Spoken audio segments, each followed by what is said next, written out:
What is your name? My first name Thuya, last name Mo. What was your life before you became a refugee? I was a student. I study veterinary science. We call here the vet medicine. And I studied like almost 6 years.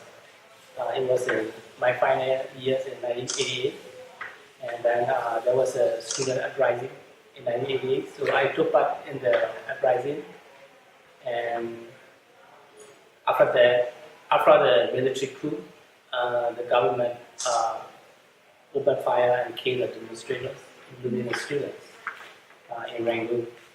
So we decided to go to the border area, especially Thai-Burma border, and then took part in the and struggle, take up the guns to against the government. So it's not an easy decision, but it happened. So we founded the student army in 1988. I think there's only one student army in the world. It sounds weird, but that's weird. So I was a student. Okay. So what was your experience like as a refugee? So the struggle still going on in the Thai-Burma border. Some students remain there, but I decided to come to the United States because, like, after 10 years in the border, our strength is shrinking because many students left the organization to the better life, or we have been struggling in terms of like the system, and also we had so many conflict with the ethnic group. They fighting each other, so we depend on the ethnic group. So if they fight each other, we cannot stay in their area. So that's why many students left the border in 1997. So I arrived Los Angeles in 1999 as a refugee. So we have to apply the United Nations High Commissioner for Refugees, so-called UNHCR status, and then they recognize you as a refugee, and then they give the interview with the American embassy, and then they process, and then you are able to resettle in the United States after 2 years of process. How was it like adapting to America? Like, what was different, and how did you feel towards moving to a new country? For me, it's not. Some people say they had a culture shock, but I don't. I don't know why. But I study English. Try to speak English in the border, and I try to myself because I got married in the border. So my wife also from the same organization. So I try to be tough in America because I'm like head of the household. So yeah, so it's tough for a few years. Like, we don't have car, we don't know nothing about the Los Angeles, but we survive. Because we have the basic education. That's the main thing. So we survive. Okay. Yeah, you said you're a veterinary medicine. Did you finish your education in America? Or? Yeah. Okay, that's a good question. Like, I arrived here in 1999, and I tried to go to the college for part time. Because I had to work to support my family, and then September 11 happened in 2011, right? Yeah, and then I dropped all my classes because my work is going to change everything. So I work in the medical community, corpus diagnostics. So everything changed because we depend on the sample from the other states.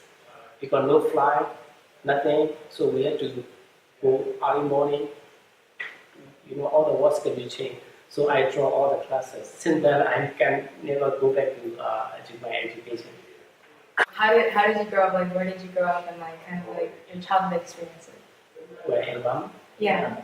my childhood experience. Yeah. Okay. Like I grew up in the Rangoon is the capital, the big city, like in New York.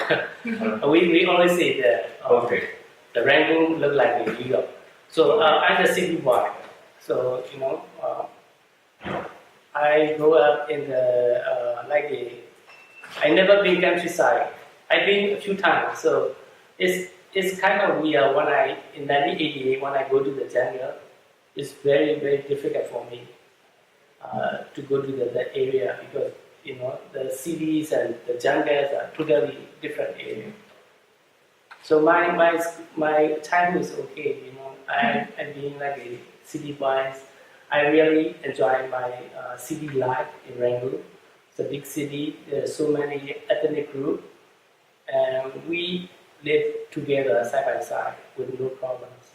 So diverse, and I really enjoy it. Any questions? What was one struggle you had as a refugee? Like, what was one of the hardest things to do? Be honest, I cannot speak like an American.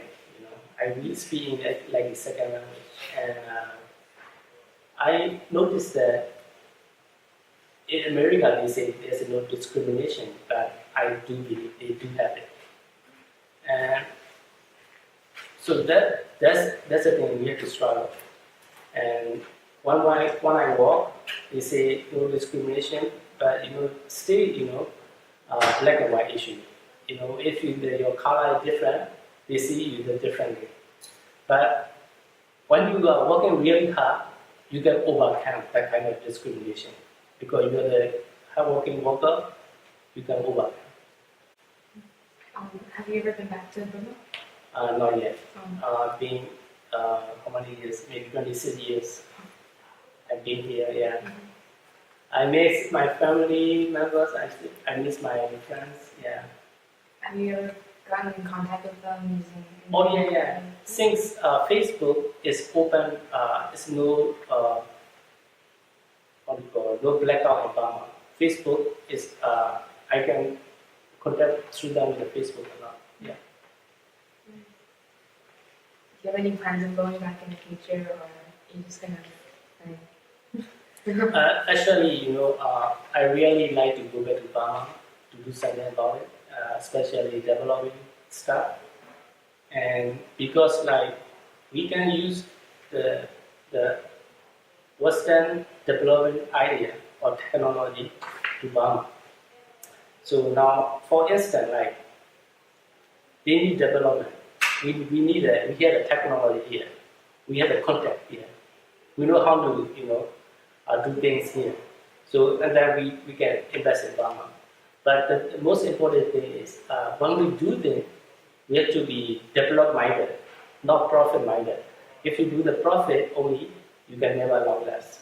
So when you do the develop-minded, you will be successful. So that in the future that I would like to do. But now I'm getting really old. Okay.